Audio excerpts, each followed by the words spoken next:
They told me you were interested in player development. Are you interested in player development? Let's go. Here are the 10 things you need to consider before you get in the player development role. Number one, you may be asking yourself, is the role fulfilling? Yes, it is. This is a fulfilling role. I talked about it a little bit last week when I talked about Grant Stewart, who plays for the Colts, and he did this incredible initiative fighting sex trafficking.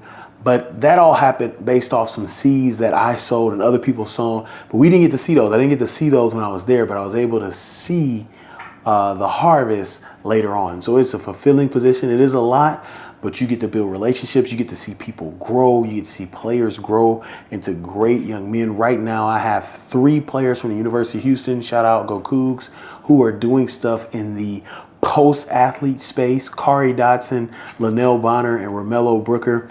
That's fulfilling. They've had their careers and now they're helping athletes who are transitioning out of their career or who are in their career. That's fulfilling. I don't know how much I played in it, but I did sow seeds, and it's great to see what they're doing. It's a fulfilling role. I got my guy Chris Hughes at the University of Kansas. He's doing great things, supporting student athletes. I got my guy Logan Klussman. He's doing great things. He was supporting student athletes. Now he's doing stuff in the MLS. I got a lot of players. I could just name them off. I roll them off. Alexander Myers, he's doing stuff in entrepreneurial space. Ricky Thomas is doing great things in entrepreneurial space. Andrew Tovey's doing great things in the medical space, nursing space. My guy, Afi Mane, he's coaching. It's just a lot. I can go down the line. I can't stop. Adagio Lopetti's doing great thing in the visual arts space. It's just a fulfilling role. You will love the role. There's so many stories that you will get out of the role, and it's incredible. My guy Peyton Haslam, who's at the University of North Alabama, I believe he's leading development, leading fundraising there. It's so many stories, but it is a fulfilling role. You will love it. If you love sowing seeds, if you love pouring into people, if you love seeing the impact, seeing the change you can make in someone's life, and you're okay waiting because it doesn't happen instantly, it is a fulfilling role. Number 2, player development varies by program. I've talked about this multiple times, but it varies by program. Player development is defined by the head coach of that program. So whatever that head coach wants, he's going to get. And if it's babysitting, he's going to get it. If it's true development, he's going to get it. So it varies in different places. You may see one place and they're doing, they do all this. Well, they may have the resources for that. You may see another place and maybe they're not doing it. It varies. But the one thing that does not vary, no matter what type of player development you do, is the impact that you can make. The impact can be great no matter if you're tasked with doing a lot of trivial things or you're tasked with creating a lot to develop the student athletes. The impact can still be there. All right, number 3, it is an all access position. This is one of the greatest things I loved about the position. It is all access. I was able to be at every practice, every lift, every meal, every meeting, every game, every recruiting visit. I was everywhere. I was everywhere in the player development role. There was nothing that I was not a part of. And sometimes it's like, I don't want to be a part of this, but it is an all access role. So there's a lot of people that ask me, a lot of people in student athlete development who do a great job. Shout out to all you all who do student athlete development around the country. You're doing a great job because y'all are serving 300, 400 student athletes. had my 120, so you're doing a great job. But a lot of those people ask me, like, what's the biggest difference? I'm like, you have total access to the entire team. It is incredible. If you like that access, for me, it was more impact. You don't want to be a fan of it, if that makes sense. Like, you want the guys to succeed, but you don't want to be a fan, like, hey, check me out, look me out.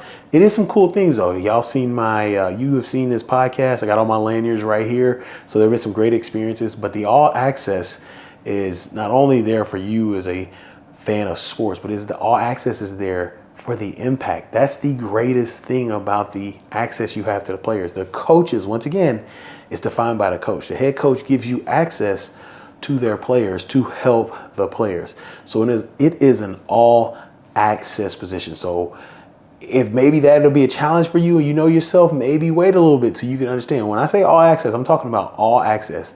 Coaches, players, staff, you are everywhere. You have to find that balance. I love sports. So whenever we're at games, it's cool. I got to see Lamar Jackson play. I got to see Baker Mayfield play. There's some pretty cool things seeing that from the field. And my wife calls me bougie now because it's hard for me to sit in the stands because I'm used to sideline passes. And if you're at a program, a professional team, you got sideline passes, hit your boy up. I'm there. And so there are some experiences that are great, but you have to know, like, where's this cut off? I have to do my job first. I'm going to do my job first. And then the sports. Sports is awesome. You're a part of the experiences, the games. I got confetti from when we won the Big 12 championship. I got the ring. I got all the stuff. But once again, you also have to do your job first. But it is all access, and you need to be prepared for that. Well, while we're talking about that, we're 3 in. I started rolling. My name is Ed Jones. I'm the host of this podcast, the Player Development Pod. And if you've got anything good, if anything I said has helped you so much, hit that like button and subscribe to this podcast and check out the resources in the show notes. Number 4, you will be an enigma to your staff. Now, if you don't know what enigma means, a mystery, you will be a mystery to your staff. They won't know what you do. They will know your position, but they won't know what you do or how you get things done. Or in some cases, they may not know why you're needed. Why do we need this person? I've heard it all. And so that's something that comes with it. You cannot get butthurt because somebody does not know what you do, what your title is, whatever it may be. What you can do is create great impact, and eventually they will know, and eventually they may say, then they're the ones that are your biggest champions. This has happened to me before. Oh, this is Ed Jones. He helps our players, blah, blah, blah, blah, blah, blah, blah, blah, right on recruiting visits. And you're like, oh, you've been paying attention. One of the greatest things that ever happened to me was one of the coaches I worked for. I didn't even know he knew what I was doing. He never was rude or like, we don't need this guy on the staff. I just never knew he knew what I did, and I was interviewing with another coach, and this coach went to the restroom and his notes were right there, and I looked, and this guy who I work with, he left like 2 paragraphs of what I did. So it may start off as a mystery to the staff. Why are you there? Why do we need a player development position if you're trying to get that position? Hey, I understand some of y'all are trying to create it, right? It's going to be a mystery for a little while, but don't let someone's misunderstanding or ignorance of your position stop you from making impact. Now, with that said, if you're interested in player development messaging is what helped me get to the next level and help my staff actually know this is what he does, this is what he's done. If you're interested in that, I have a live cohort where we go over this in detail and we create a whole player development messaging plan for you. So if you're interested in that, click the show notes for the live course cohort, the guide to player development. Number 5, you've heard this in everything I've already said. It's a great opportunity to impact athletes. A great opportunity. Great opportunity. You have every single day, based off the access you have and based off the things you're doing, to make a incredible impact on the lives of others. And the thing about it, what I enjoyed and found out in a role as I went through my 6 years, going out of that second year, is you make an impact on student athletes, in some cases, their friends, their family, the staff you work with, the coach you work with, and other external people. You get to impact so many people. My goal in life has always been generational impact. It is always focused on athletes, but it's focused on everybody. I want to help everybody. So that opportunity, I still have great relationships with people who worked in equipment, people who worked in compliance, people who worked in academics. There's a great opportunity impact. I still talk to some of my former players' parents. One of the best messages I ever got, was from the mother of a player who was committed to us, and that player decommitted. And I didn't know if she remembered me or not. Years went on, about 6 years went on, and she sent me a message, like her son had graduated, and I liked his photo, and she sent me this long message basically saying, like, thank you so much for what you did. Even in that small part, that small section that we were committed to university, you made a great impact on him. That's crazy. Like, that made my day. I got to screenshot it somewhere. But that's the impact you can make in this role. You can make impact in the personal wellness, the community impact, the career development, the leadership development, the relational development, all these different phases. You can make impact for someone else. You can literally help change the trajectory of someone's life in this role. And if you're all about impact, this is what can happen in this role. Number 6, you most likely are going to be a one-person show. Now, in the player development growth episode, which I did here, I talked about the rise of +1 staff. So there's a lot of schools, a lot of programs, specifically in college football, who are getting another person in the player development space. But I will say this, you most likely will be a one-person show. And so for me, when I was at the University of Houston, University of Kansas, and Baylor, I was a one-person show. I did not get a full-time employee or a full-time person to work with. I did have Lauren Hawkins, who crushed it in a role. She's at Arkansas, crushing it as well. But I never got that full-time person that I could work with. And so there's nothing. You still had to make things happen. And so I have a podcast episode coming up later about the 10 people you need to know in a role. Those people will help you in the role because you're going to be by yourself, but you better learn how to use the other people to get things done. Or not necessarily, I don't want to use the word use, but work with, collaborate with the 10 other people to get things done. And so you got to keep doing it. Like, it doesn't matter. Like, the coach doesn't care. It's 120 players. He wants you to get done whatever he wants to get done, right? Administration wants you to get done whatever they want to get done.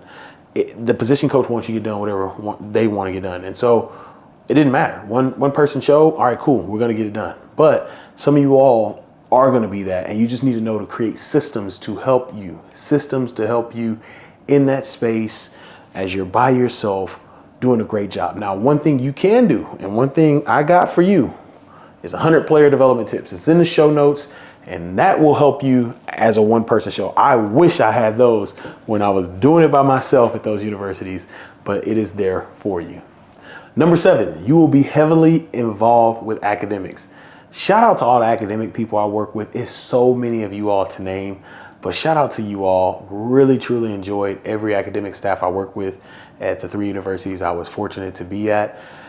And I got to learn so much about them. The number one thing you need to know is when you're coming into a university, let's say you get hired during this time, go talk to academics. They know everything. Shout out to Emily, Khalik, and Cecily, who I work with at Baylor University. When I first got there, we went through every single player on the roster. They told me where they were academically. They gave me notes that I needed to know about them personally to help them get to their academic goals. That was incredible. So here I am. I got like a cheat sheet on the entire roster on what I need to get done, how I can help, whatever it may be. And I work with great people in the academic space at the University of Kansas and at the University of Houston. Great people. And so when you're working with these people and you come into a new school, like I said at Baylor, I was new to the school, they're going to help you. Get with them immediately. You need to get with them immediately. Academic people, they do great work. They're underpaid. They are underpaid. They do incredible work to keep the players eligible, incredible work to communicate with parents. And if you're in the academic space and you're thinking about transitioning to player development, check out this podcast here from Dr. Lori Robinson, who I got to work with at Baylor University. She now works in player engagement for the Ravens. Great podcast there. A lot of people transition from academics into the player development space. I know, and Dr. Lacey, I know you'll correct me if I'm wrong, Dr. Lacey Carmen Johnson was doing a lot of academics and player development at the same time at her time at Purdue. And so there's a lot of transition there, a lot of transferable, skills that can be done both. I think to me, the two easiest groups of people to transition into player development are academics and equipment. Just because there's so much communication with the student athletes and they know the student athletes so well. But once again, you need to know that you will work heavily with academics. Now, with that said, one thing I will be doing this spring is an academics workshop. You will be an academic liaison, and I will take, all the best practices, all the programming I did from the 3 universities I was the academic liaison at, and I will share those with you. We did some incredible things at these universities, and I want to help you all as you help with academics. Number 8, player development could be a catch-all position. It could be a catch-all position. You're almost like the utility player on a baseball team. And what I mean by catch-all is this. There's a task, let's call it task A. Task A comes to the head coach, chief of staff, administration, whoever. They go through and say, okay, well, ops is getting stuff done, strength is getting stuff done, academics getting stuff done, recruiting getting stuff done, personnel is getting stuff done, these people getting stuff done. Who can we give this to? Oh, let's give it to player development. Why? Because going back to what I said earlier, most people don't know what you're doing, and most people don't know what player development being busy looks like. And so you could be a catch-all position. And at first, I'm not gonna lie to you, this perturbed me, pet peeve. Like, stop just giving me stuff because y'all ain't got nobody else. If it deals with their department, give it to them. They got an employee to help them. They got somebody else to help. It's just me. And so after time, eventually, getting in my word, the Bible, and my wife telling me, hey, it's a great opportunity, I realized that some of these tasks that were given to me that I didn't necessarily like were building me into a better overall professional. And what happened, this is really huge at University of Kansas, I started finding out that my sports supervisor, shout out to Mike Vollmer, was telling the AD and other people, hey, Ed did this. And so what happened was I was getting stuff done that was getting put on me, and I was fine. All right, I'm gonna get it done. And I was sharing it with him, and he was sharing it with the executive team. So once I realized, wait a minute, he pulling my name into a room I'm not in, let me keep these tasks coming to me. So I was like, hey, come on, I'll catch them all. Bring them here. Catch them all, Pokemon. But anyway, so it is a catch-all position. And yeah, it's going to suck. I'm not going to lie to you at first. But when you are getting all this stuff that doesn't necessarily help you develop the players, think about how it helps you as a professional overall. There's a lot of skills. There's a lot of things I did that I've been able to present at other universities. Like, hey, did we think about this? Well, why did I know about it? Because they gave it to me to catch. And so it is a catch-all position, but there is a positive in that, and it can help you grow professionally. Number 9, you can create meaningful relationships with alumni. You can create meaningful relationships with alumni. And this is something that is really, really cool and really, really underrated. One thing I loved about the position is creating meaningful relationships. I got a call 2 weeks ago from somebody I met when I was at the University of Kansas who worked in the real estate space, and they just wanted to connect. And it was just pretty cool. Former players that still I text or I see, or I got a chance. One former player, I got to go to the Chiefs game when they played the Texans. Shout out to the Texans, my hometown team. That boy CJ Stroud. We done won the AFC South. Hey, where y'all at? Where y'all at? Anyway, I got a chance to go to the Chiefs game when they played. I was in the suites.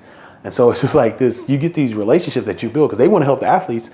And most of them have not seen this role, right? When they played, there wasn't a player development person. There are a lot of people who did things. Shout out to all those people who did things. But there was no person that was dedicated to this role of helping players succeed past the game. And so these meaningful relationships are still people from University of Houston I talk to. Whenever I'm back in Houston, we connect, or, different things like that, or I connect with other people. And it's just so many relationships. And you're, once again, building it for your players, but you get to know them. You become their person, and they know they go to you. They trust you because you respond to them. A lot of these alumni, nobody's responded to them for years. And so you get to create these meaningful relationships with alumni, which will help you in the role big time in the role. When we did our career explorations, or we did our externships, first people I was reaching out to, were former players, were alumni of the university, were people who knew what it was like to be a Cougar or a Jayhawk or a Bear or insert mascot here. And so this role allows you to create so many meaningful relationships that will help the student athletes, help the program, in a lot of cases, help you. Now, if you're sitting there like, I don't have a plan for alumni, I don't know what to do, hey, got a plan for you. Self-paced course in the show notes. It breaks it down, helps you break out what the tenets and the foundation for your alumni program could be. This is one of the most overlooked parts of any program, athletics, schools in general. Alumni engagement is elite and will help you in the role, in almost every role. So make sure you're engaging the alumni. And then the 10th thing to consider, if you're interested in player development, or to know, consider, to ponder, is this will be a crash course in leadership. There's no way around it. Crash course in leadership. You will have to lead, like I said, a department of one, but a department, right? You have to lead 120 players. You're going to have to lead the staff in certain cases. You're going to have to lead from a program, a football program or a sport program. In certain cases, you are leading. So when I go to campus, I'm leading in communication.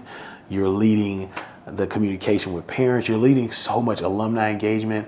You're going to get a crash course in leadership, in communication, and how to help people get done what needs to get done. Okay, you're a former player, your campus, your administration, but the head coach wants this. I must connect this, make this happen. So it is a crash course in leadership. I learned a lot about leadership in this role. I may just sit down and make a podcast about what I've learned leadership wise. Anyway, I've learned so much about leadership and leaders. You learn about leaders, how do coaches lead, how do administration lead. You get to pull and take, you get to take what you want, leave what you don't, right? You get to pick and choose. That was really good. I like the way he or she opens the meeting. I like the way that he or she leads their staff. Hey, I don't have anybody. I've never had anybody work for me. Let me look at how whoever they get every year, they get a grad assistant or a fellowship, but that person always gets another job. That person always loves working for that person. What are they doing? This coach has been successful every single place he's ever been.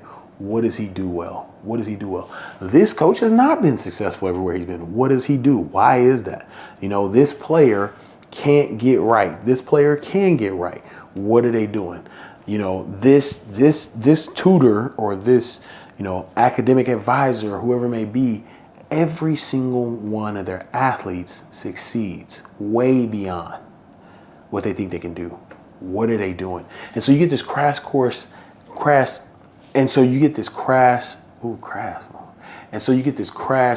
in leadership, not only for your own leadership and what you're going to do, but you get to see how other people lead. The other thing that I love about this is you get to see other head coaches. When I was at the University of Houston, we had Coach Vesey, who's a softball coach.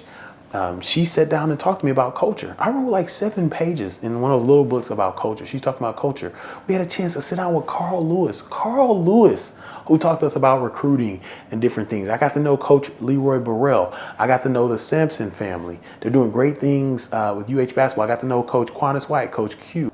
I got to know Coach Hollis Price. I got to know Bilal Batley, Coach Hanna, who's the head coach at Cleveland State. I got to know so many people. I got to know administrators at KU. I got to know Terry Prentice, who's the deputy at Mississippi State. I got to know Paul Pierce, who's doing great things at KU as well. You get to know so many people who are doing great things in this space. And so you get to pull from the leadership of different people. And so it's a great opportunity, crash course in leadership. I mean, at Baylor, I was there with, Corey Bolts now and, Marcus Sedbury. I think he's Dr. Marcus Sedbury now. They are like elite in leadership. So you're just listening and learning how they do things. And so it is a crash course in leadership and one that you don't want to take lightly. All right, those are the 10 things to consider, to ponder, to know as you are interested in player development.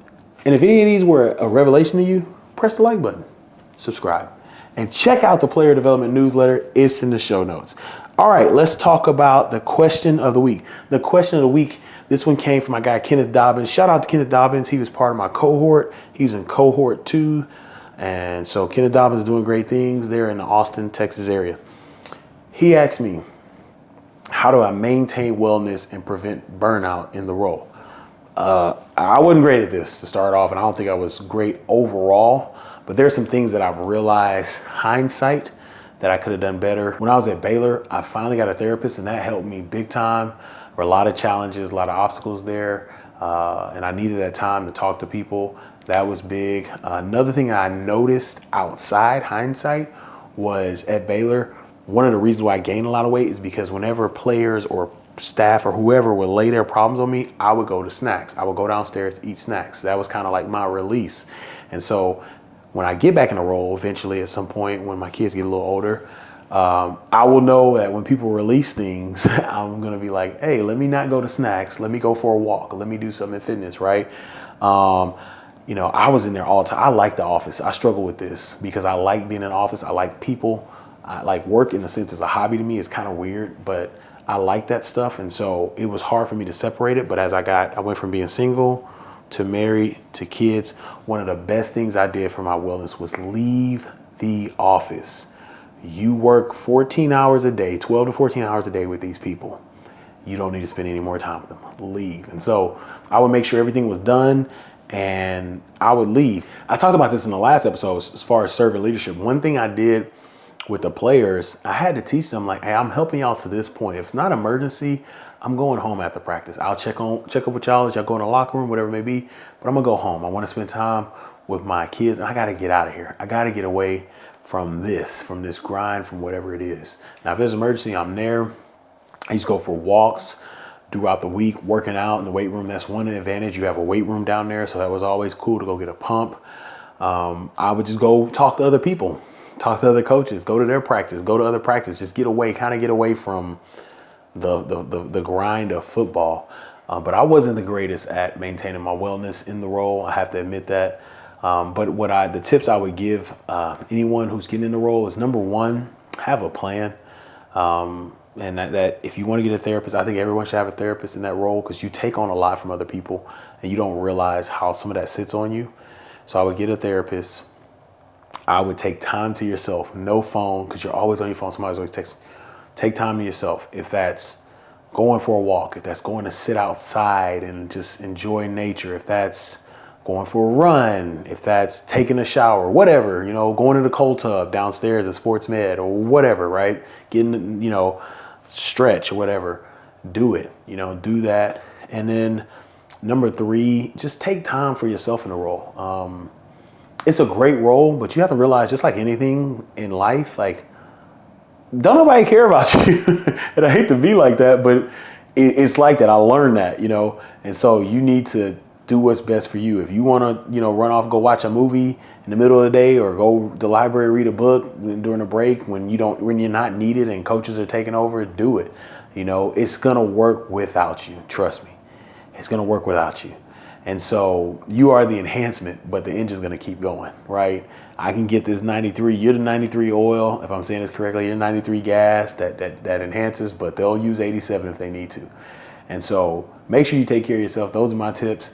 I didn't do a great job in it, but those are the things that I would do next. It's like, I'd give me a therapist. I'd find a way to just decompress, and then I'd take time for myself.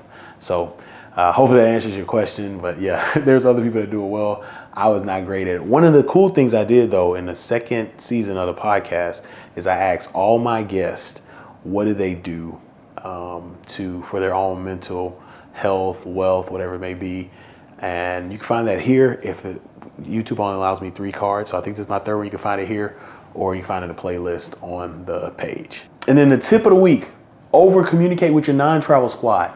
Over communicate with your non-travel squad. So let me break this down. There's travel and non-travel. So when I was in it, it was like 74 around COVID, but you have 120 guys, 74 can travel, meaning they could dress out. If you're on the road, if you're on the road, those 74 that can dress out, they're the ones that can get on a plane or bus to get there. If it's a home game, they're the 74 that go to the hotel and everybody can dress out for a home game. But your non-travel are the ones who most likely are not gonna play non-travel, right?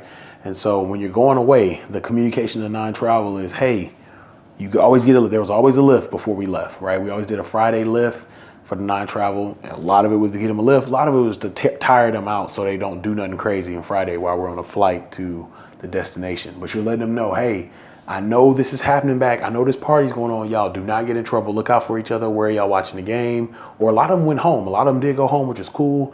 It's like, hey, but you just got to be back at this time. So I was letting them know, hey, watch out for this. You got to be back. The team meetings at 3:00 on Sunday. Be back for this, right? Cool, but you want to communicate with them. Now, home games, we always brought them in for a meal. Got them in the locker room. They get dressed. A lot of them, you got to get them out the way. If they don't want to hear it, and it's tough, but you got to get them out the way of the travel squad. This tough. They want to be with their homeboy. Their homeboy putting on stuff, because some of them can dress. Some of them can dress for a home game, right? And so they want to put on their stuff with their homeboy, but it's like, man, you gotta get out the way, because coaches have a way they do things, and they want to get things done. The hardest thing with non-travel is telling them when to show up. Y'all need to show up. This meal is at 2:00. I used to tell guys all the time, or 1:00. Hey, the meal starts at 1:00. If you're late, don't even come. You're not dressing out. And I let coaches know, hey, so-and-so was late, and then they get in trouble. It's like, hey, y'all, like, you're non-travel. Like, you weren't at a hotel. If you wanted to go home Friday night, you got to be back for 1. Like, that's what coach wanted for home games. And so whatever it is, whatever policies, there's different policies at every university I've been, but you want to over communicate with that non-travel team. Because if you don't, there's been times where non-travel can cause a headache, for lack of a better word, on game day. And a lot of them don't mean to, but a lot of them, it does get to them. They want to play. They don't want to be on a non-travel squad day. So they kind of, some of them spite it. Some of them want to move slow. Some of them want to dress out when they're not supposed to dress out because their family coming. I get it. But you got to communicate with them. Hey, this is what's going to happen. This is how it is. It is what it is. We got to win this game. We have to win this game. And you are part of this team. Because what non-travel do to, oh, they won the game. No, we all win the game. Because we go to a bowl game, everybody travels. So cut it out. So you want to over-communicate with your non-travel over-communicate with your non-travel players. Let them know what's expected of them away and home. It will save you so much. And the other thing, you got receipts. You over-communicate with them through some messaging, maybe it's Teamworks, maybe it's text message, whatever, or you get a chance to talk in front of the team. Hey, Ed Jones, what you got? Hey, coach, appreciate you. All right, this is what we got. Non-travel. You need to be here at 1 o'clock Saturday. So now everybody heard it. All the coaches here. You got to keep those receipts. Hey, I let them know because they'll do it. Hey, man, Ed Jones didn't let me know. You tripping. I did let them know, coach. Here it is right here. Here it is. I handed this out to every single person. It was on his locker. There you go. Right? Anyway, over-communicate with non-travel. And you will not have any headaches, or you shouldn't have, or you have less headaches. Let me say that. Thank you so much for checking out this podcast. This is episode 2 of an 8 podcast series about player development. This is player development hiring season. I want to make sure that I'm helping prepare you for this time. Once again, like and subscribe. Check out the player development newsletter. Check out all the resources in the show notes. Got a lot of resources there for you. And hey, check out these videos here, especially this one right here. What is player development? 7 things you need to know about player development. Have a great day. Oh, you know what I'm going to say. Go out and create generational impact. Don't wait. Create that generational impact when? Today.